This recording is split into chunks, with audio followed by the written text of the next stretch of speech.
Assalomu alaykum, hurmatli o'qirman deyli, ko'rarman deyli.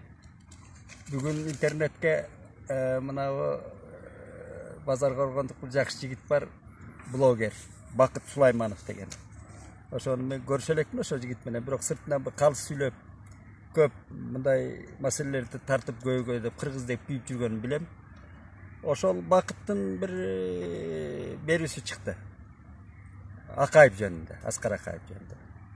Al Baqitning aytgani bo'yicha Amerikada yurgan Davir qalamdeshinim bor, Adlet Aytkeyev deb. Aytkey o'shol Aqayevni maqtab, o'shon zamoni tigi bu deb yozgan emish, men ani o'qigan emasman, ko'rgan jo'qman. Ana o'shoga Baqit reaksiya jasab berib turam. Aqayevning kuyib pishib, Aqayevning qilganin, qirg'iz uchun abdan bir o'rtolg'i ziyon jasab ketganin.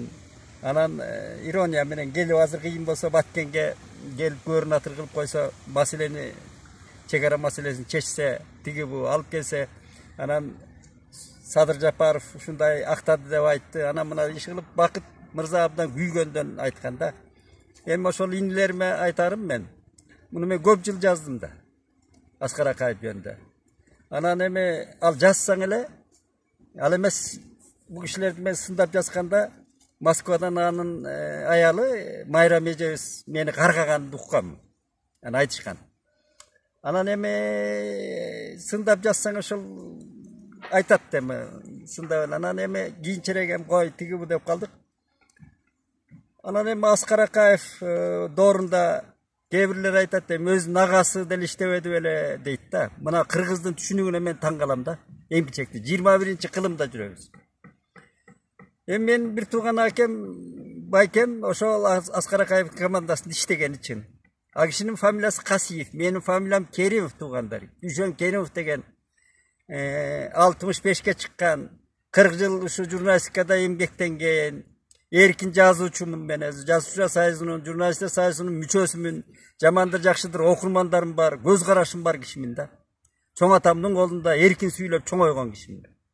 Анан ал misal için başkalar ушундай түшүнүк пайда болгон, ошол бир тууган агасы болсо, же тигинен ошону нырын-ырдаш керек, сүйлөш керек. Мен дагы баягы тамашалап айтканда энем эркек деп төрөгөм, мырзалар, замандаштар. Энем эркек деп төрөп, анан мага той кылган чоң. Аны тамашалап айтып жүрөм. Toyumda Karalат деген күлүгүн ат сойгон экен чоң атам. Анан мага ставка кылган экен, мен болсо чыга албай калып, согуштан кийин төрөлгөн Акен Касиевке бир echki soyup tur toyuna. Anam al kişi çık ettim. Echki soygasın. Men gülük at soygun dep tamaşalap жүрөм da. Emi bunu aytayın degenim oşol bizim psikologiyada. Al agası dediler şunday жүрбөдү öyle. A menin agamdın bir jakşı jeri men agişini sıymıktana turgan mesele. Oşol Aqayev'tin bülgününden tasa çıkan sanalуу sayasatçılar var Kırgızstanda. Misal üçün oşol Aken Kasiyev. Abdygani Erkebаев mına kalemdeş ruhi hakem desem bolat Abdygani Erkebаев. Bizin adabiyattan çıkan kişi. Misir Aşıqulov. Uşu kişilerdi men bilgenden taza çıkan oşol. Çoğun kısmatlarda işledi. Anan oşolle men dile sındap жүргөн Bekbolat Talgarbekov dile taza çıkanın bilem de. Men baylığı olsa çıkat eleyim çekti. Çıkat ele koy ya. Ana nemalar olsa fanat, gebirleri fanat emki çekti. Aqayev'tan ümitimiz koy. Aqayev tigi bu dep jaktap жүрүшөт. Ana neme Aqayev жөнүндө көп жастым деп атпайм. Aqayev мына биздин bir жаман аны мен майдалап отурбайын. Биздин коомдун, бийликтин, же болбосо интеллигенциянын өксүгү, жалпы эл катары интеллигенция ошого баа бериш керек эле. Коомчулук жанагы кыйкырып курултай деген курултайчылар деле ошого баа бериш керек болчу. Мына 30 жылдык тарыхыбызга 30 жыл толду өткөндө баа бере албадык биз өткөнгө. Өткөн канча президенттер бизде алмашты. Мына эки президентибиз качты, бирөө түрмөдө, бирөө дагы мына Жээнбековго да ар түрдүү пикирлер айтылат. Отунбаева. Biz baa bergendi bilmedik. Biz oşogo baamыбыз dagы, bilimimiz dagы, коомчулуктун ошо интеллигенциянын, баа Салижан ака айткандай, интеллигенциянын калыптанбаганы. Biz baa бере албадык. А бийлик, ал убактылуу бийликтер келип кетип эле, баа бергичектеле кетип калып атат да. Же болбосо өзүлөрүнүн амбициясы менен жүрүп эле, Ошондой болуп атат. Бул баа бериш керек өткөн доорулорго. Тарыхыңа баа берип, алдыга жылышты, артын тактап алып анан Дэн Сяопиндей алдыга жылышты ойлош керек да. Анан эми Аскар Акаевди мен баягы кемчиликтерин санап отурбайын, Акаевдин бүлгүнү деп коем мен. Биз кыргыз эмнелерди көргөн эмеспиз, тарыхты карайлычы. Мына Кытайдын чапкыны албетте Манас тоорунда, Алоокенин чапкыны, Кытайдын чапкыны. Андан берилеп келсек, уйгурлар менен салгылашкан кыргыздар. Анан алтын доору болду. Анан Чыңгызхандын убагы келди, Чыңгызхан чапкан жок. Чыңгызханга кыргыздар өздөрү Акшумкар Акбозат менен тосуп алган. Чыңгызхан кыргыздын баатырларын жана энөө баатырларын алдыга салып жүрүп бизди көп чапкындарда кыргынга учураткан. Кыргын болгон, ошо кыргыздар көп азайган ошо кезде. Аны Белек Солтоноев деле Осмоналы Сыдык уулу биздин алгачкы жазма санжырачыларыбыз бар айтты. Андан кийин анан ошол Калмак ойроттун чапкыны катуу болгон мына бизде. Андан бери 16-жылкы аркалык кыргыздарды орустар атты. Бул да чоң геноцид болду. Андан кийин Кокондун кордугу деп коелу. Анан кийин келип анан Эсирде болсо көп эл көргөндү көрдүк. Бирок ошо Калмак ойроттун чапкындан кийинки чоң чапкын бүлгүн Акаевдин бийлигинин учурунда болгон. Мен ошонтип эле салыштырып жазганмын. Мына колдо бар байлыкты, ошончо байлыкты тонотуп, талатып туруп анан реформа жасаш керек беле. Бул дөпөрөс саясат болгон өзү. Же атайлап саясат болгон. Аны тарых өзүнүн ордуна коёр. Эми канчактанасың, канчасында байлап өттү кетти. Анан эми бүгүн инилерин талашып атат, ошол Бакыт аябай күйүптүр, блогер Бакыт Сулайманов. Эми мен жумгактап кыска айтайын.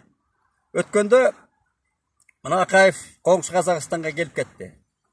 Алматы университетинин ардактуу профессор деген наам беришти. Андан кийин Токаев президентти кабыл алып, андан мына KG Plus деген каналы бар экен, ошонун кабарчысы менен жолугушуп интервью берди. Ошо интервьюсун мен көрдүм. Көрүп анан аягына чыдабай өчүрүп салдым. Эмне деп атат жарыктык киши, албетте баягы теорияны айтса, санариптик прогресс, санариптик экономика, жанагы цифровая деген. Укуң эле келет да. Илимпос да, бул чындыгында илимпос киши өзү, жакшы илимпос. Мыкты илимпос, дүйнөлүк деңгээлдеги илимпос. Анда талаш жок. Укуң эле келет да. Анан тиги кабарчы тагы ушул эмени сиз кызматтан кеткениңиз деп анан ошондон берди эле.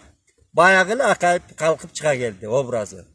Жо, мен кызматтан кеткениме мына америкалыктар кызыктар болгон, посол уюштурган, анан түндүк түштүктүн нарко барондору уюштурган.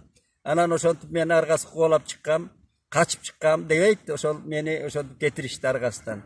Болбосо эми мени кетиришкенден кийин өздөрү артка кетти дегендей ойду айтып атат да. Акаев бизди жыргатып келаткан экен, анан биз артка кеттирбиз.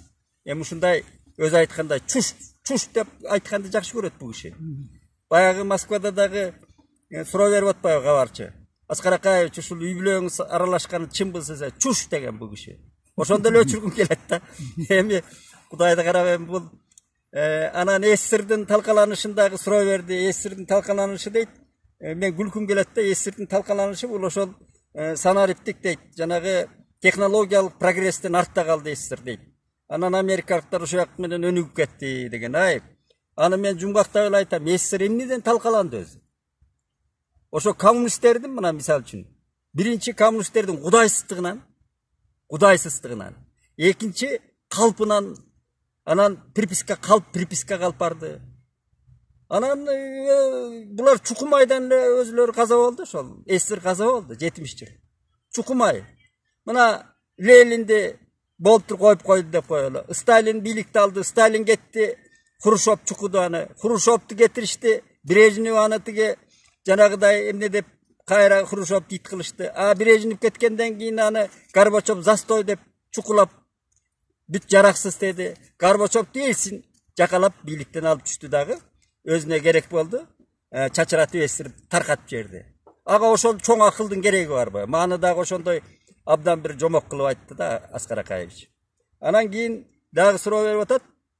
Мына Казакстандагы январь окуясы менен ошол Бишкектеги окуялардын мындай параллель окшоштугу жөнүндө жарыктык киши эле беске сайгандай секирди. Ой, аны мен телевизор көрбөй калгам, мен жалаң илимге кирип кеткем, телевизор да көрбөйм, эчтеке көрбөйм. Тигеле бул киши азыр мында кулагын жаап отурат экен.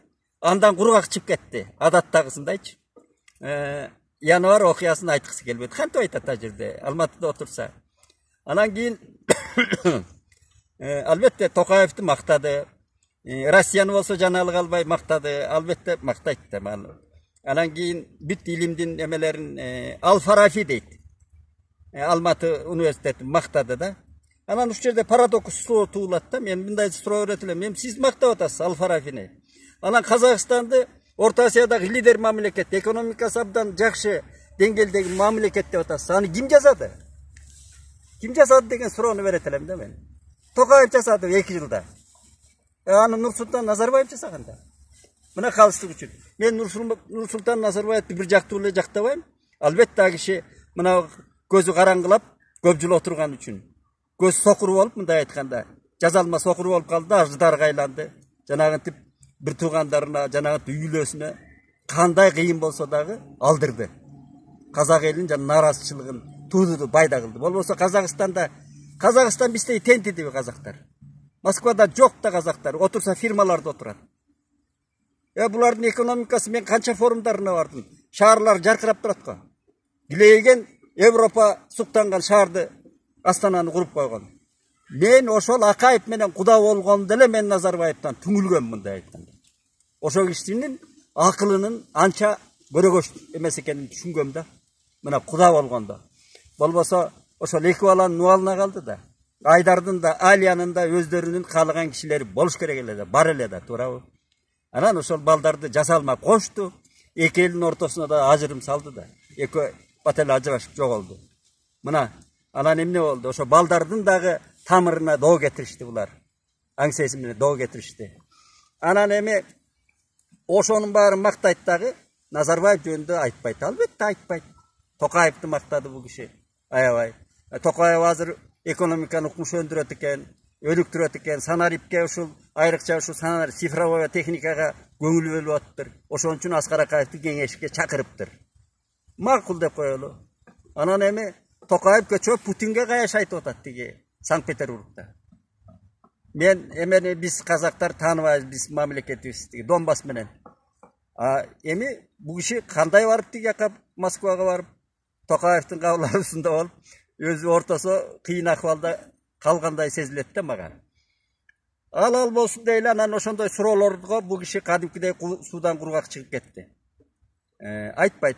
Anan Ukrayna jönündө suroo берип атат да кабарчы. Ошонусун мен кызыгып карадым. Эмне деп айтат десем, Украинага Аскар Акаев 71-жылы барган экен. Ошондо Украина абдан өлүккөн.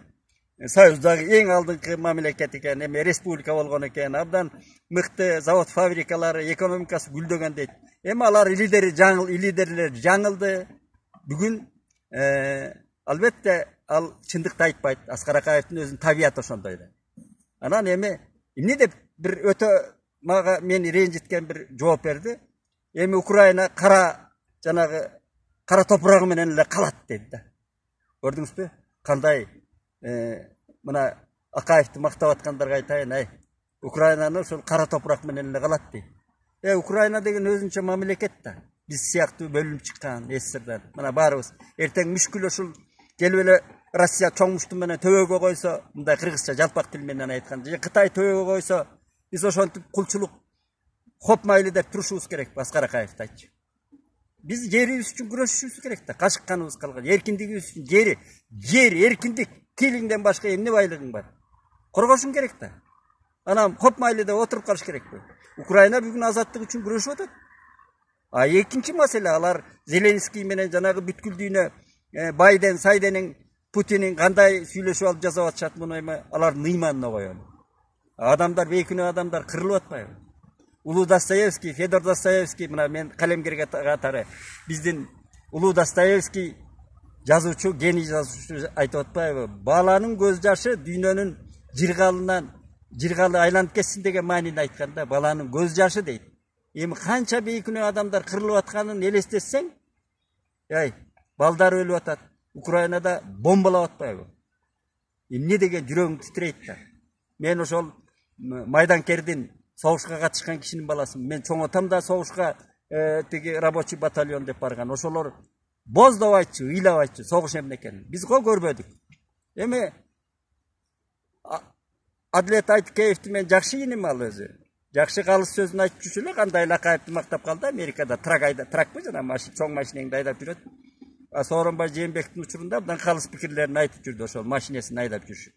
Алар таланттуу жигиттер. Мындай бир жактуу эле мактаганды коюш керек. Менимче Аскар Акаев биздин кыргыз архивинде жөн эле жүрүш керек да. Архивде калды. Аны азыркы президент чакырып алып кеңешин угуп, же болбосо акталды деп айтканга негиз жок. Аны президент айтып койсо эле кыргыз эли кечирип жибербейт. Кыргыз эли деген бар, эл деген народ.